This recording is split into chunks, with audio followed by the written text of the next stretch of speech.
Hello everyone, myself Heli Mehta, working as an assistant professor in Computer Engineering Department at Mahatma Gandhi Institute of Technical Education and Research Center, Navsari. Our subject is Database Management System. Our unit is 4, that is Relational Database Design. So, today our topic is what is canonical cover.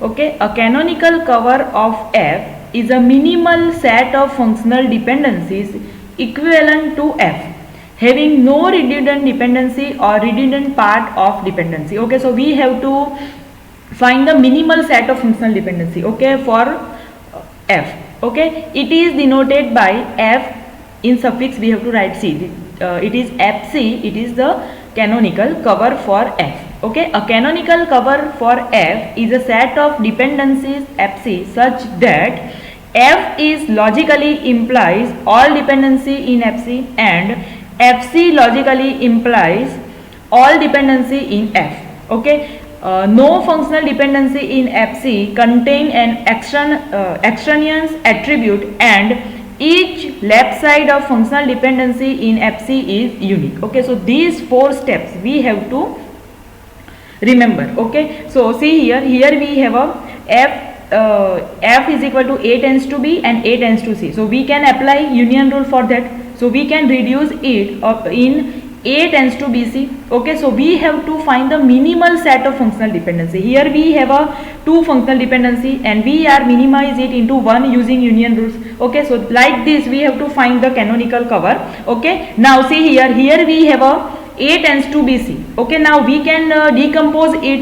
Okay, so from A tends to BC we can identify A tends to B and A tends to C. Like this we have to find the functional dependency, and canonical cover is a minimal set of functional dependency. Okay, so we have to apply the rules, and like that we have to find the functional dependency. This is the concept of canonical cover. Now example to find canonical covers. Okay, now consider the relation scheme R is equal to A, B, C. Okay, with these functional dependencies, F is equal to, we have a functional dependency A tends to BC, B tends to C, A tends to B, AB tends to C. Okay, find canonical cover. So we have this functional dependency. Now we have to find the canonical cover. So remember that we have to, canonical cover is a minimal set of functional dependencies. Okay, so we have to minimize this. Okay, so now we have a tends to BC and we have to A tends to B. So we can apply union rules. Okay, so combine A tends to BC and A tends to B into A tends to BC. Okay, here we have a tends to BC, A tends to B. So according to union rule we can find A tends to BC. Okay, so now it minimized to A tends to BC, B tends to C, we remove A tends to B and AB tends to C. So from 4 functional dependency we get 3. Okay, using union rule. So we have to remember the all the rules that I have explained in the previous lecture. Okay, now we have to see like this now we have to see this. Okay, now see we have a tends to BC, B tends to C and AB tends to C. Now we have to think which rules we can apply and we can minimize. Okay, now see here we have a AB tends to C. Okay, we have a AB tends to C and we have a B tends to C. So we can see B is a, see here, check if the result of deleting A from AB tends to C, it implies by the other dependency. Okay, so in fact B tends to E is already present. So it is the in this A is a extraneous, that I have explained the meaning of extraneous in previous lecture. Okay, so we have a AB tends to C and we have a B tends to C. So if I remove A, then there is the no need to write AB tends to C. Okay, so A is extraneous in AB tends to C. So check if the result of deleting A from AB tends to C is implies by the other dependency. Okay, so yes, in fact B tends to C is already present. So now we can remove AB tends to C. So see here we reduce A tends to BC and B tends to C. Okay, we remove AB tends to C as A is extraneous. Okay, now we have a tends to BC and B tends to C. Okay, now C is extraneous in A tends to BC. Okay, check if A tends to C is logically implied by A tends to B and the other dependency. Okay, so yes, using transitivity A tends to B and A tends to C. So we can say A tends to C. Okay, so we remove it. So our canonical cover is A tends to B. So we remove C over here. So A tends to B and B tends to C. So we can say A tends to C. Okay. So our canonical cover is A tends to B and B tends to C. So see here, from this we reduce it. Okay. So this is our canonical cover. So it is the example of canonical cover. Now what is decomposition? Okay, decomposition is the process of breaking down given relation into two or more relations. So we have a one relation and we are breaking down into two or more relations. Okay, relation R is replaced by two or more relations in such a way that each new relation contains a subset of attributes of R. So each new relation contains the subset. Okay, together they all include all tuples and all attributes of R. Okay, so if we are dividing and we are breaking down into two or more relations, but remember these 2 points, new relation contains the subset of the attributes R, and if we divide one relation into two relations, then they both together they include all the tuples and all the attributes. Okay, like this we have to decompose. That I will explain in the example. Okay, types of decomposition. There are two types of decomposition, that is lossy decomposition and second is lossless decomposition, or we can say non-loss decompositions. Okay, now see, first example is lossy decomposition. Okay, so see here we have a table, that is account number, balance and branch name. So we have a 3 column. Now we are dividing this table into 2 parts. So see here, account number and balance, and another is balance and branch name. Okay, so we are divided into 2 parts. Okay, now see here, account number, balance and branch name. Okay, so if we combine it, then account number, balance and branch name. So A01 5000 Rajkot, A01 5000 Surat. Okay, now A02 5000 Rajkot, A02 5000 Rajkot. Okay, so after decomposition, the table we get, the original table and the after decomposition what we get is not same. Okay, here we have a 2 extra records. Okay, because of these 2 tables. Clear? Okay, it is clearly in the diagrams. Okay, this is our original table, we divided into 2 parts. Okay, that is account number and balance and branch name. Okay, so see here, each new relation contains a subset of attributes. Okay, and together they include all tuples and all attributes. Okay, so see here we have account number and balance, here we have account number and balance, here we have a balance and branch name, so here we have a balance and branch name. Okay, so we decompose it, but after decomposition we get one table in which we get 2 extra records because of this decomposition. Okay, so our original table is not same. Okay, so like this is the example of lossy decomposition.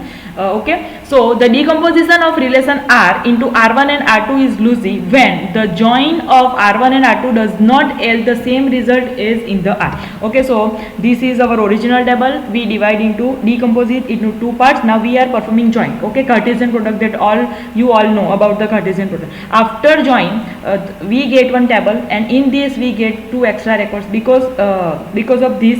Now these 2 tables are not same. Okay, so this is the lossy decompositions. Okay, this is also referred as a lossy join decomposition. Okay, the disadvantages of such kind of decomposition is that some information is lost during retrieval of original relation. Okay, it may be some information may be lost. Okay, from practical point of view, decomposition should not be lossy decomposition. Okay, practically it is not convenient. Okay, lossy decomposition. So remember this, we have a one table, we divided into two different tables. Now we are performing join operation. Okay, Cartesian product. So A01 5000 Rajkot. Okay, A01 5000 Surat. Okay, this is now A02 with these 2 records. So we get 2 extra records from original table. Both are not same, so it is the lossy decomposition. Now second is lossless decomposition. Now we are dividing account number and balance and account number and branch. Okay, now we are dividing these into 2 parts. Now we are performing join operation, Cartesian products. Okay, so see here, A01 5000 Rajkot. Okay, A01 5000. Now we cannot join over here, A02 Surat. Okay, so A02 5000, A02 Surat. Okay, so because of this join operation we can get the original result. Okay, here we have a same record, here we have a same record, both table are same. So same as the original table, no extra record is there because we are in this table we have account number, in this table we have account number. Okay, so according to that we are performing Cartesian product and we get the same result. Okay, so this is the lossless decomposition. See here, the decomposition of relation R into R1 and R2 is lossless when the join of R1 and R2 produce the same relation as R. Okay, here we have a one table, we decompose it into two tables, and after performing join operation Cartesian product we get the same result. Okay, here we have a A0 5000, A01, A01, so Rajkot. Here we cannot match this A01 and A02. Okay, now A02 with no A01, A02 with A02 Surat. So we get the same result. Okay, so this is the lossless decomposition. All decompositions must be lossless. Okay, practical point of view.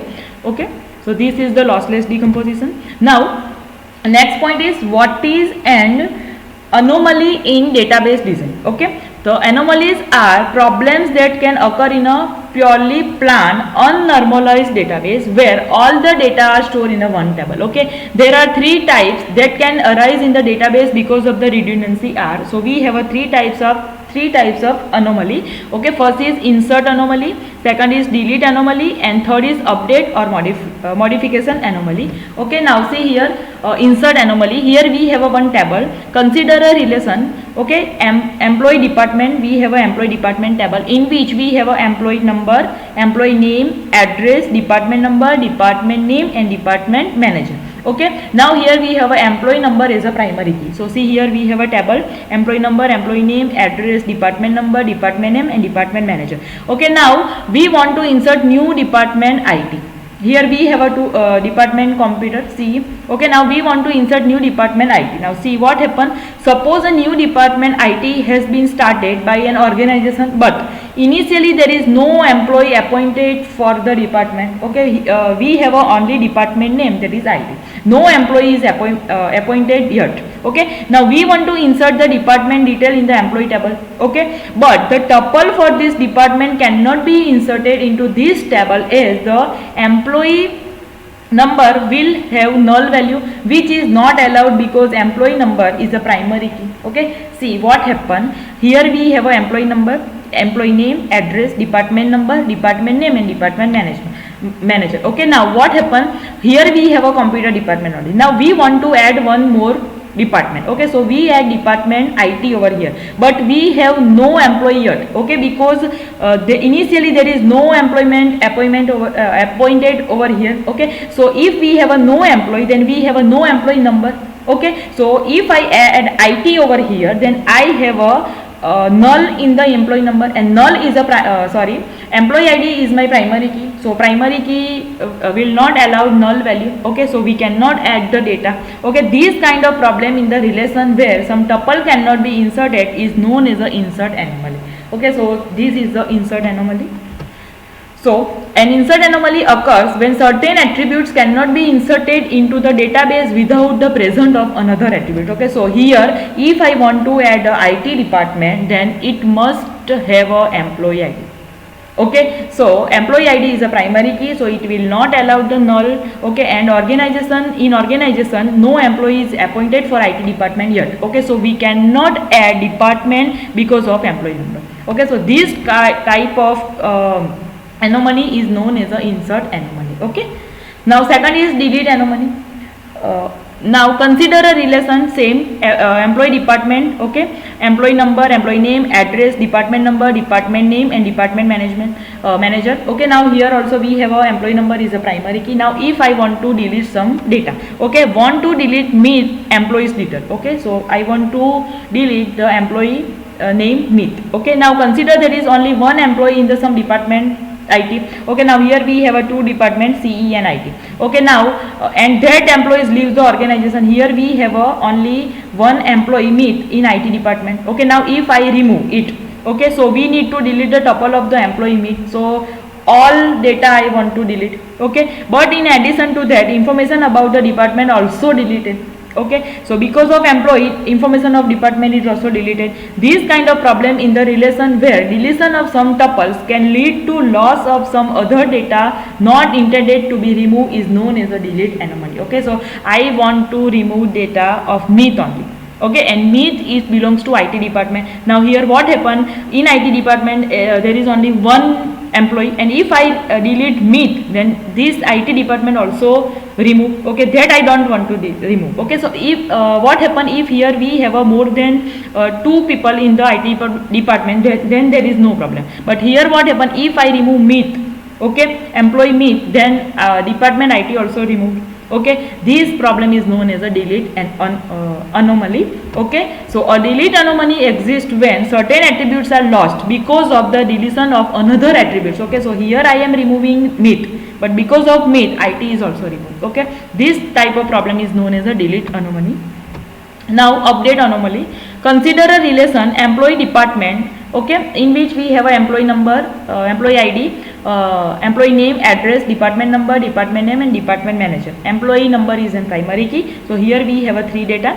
Okay, now what want to update CE department's manager. Okay, now we have a 2 CE department, Raj. Okay, suppose the manager of CE department has changed. Okay, this requires that department manager in all the tuples corresponding to that department must be changed. Okay, so what happened if here I have a Raj and here I have a manager number. Okay, so if I change the department managers, okay, managers of the CE department has changed, this required department manager number in all the tuple corresponding to the department. Okay, so because of that department number will be changed. Okay, so if we fail to update all the tuples of the given department, then 2 different records of employee working in the same department might show different department managers. Okay, lead to inconsistency in the database. Okay, so what happened here, we have a Raj, here we have a computer department. Okay, so if I change the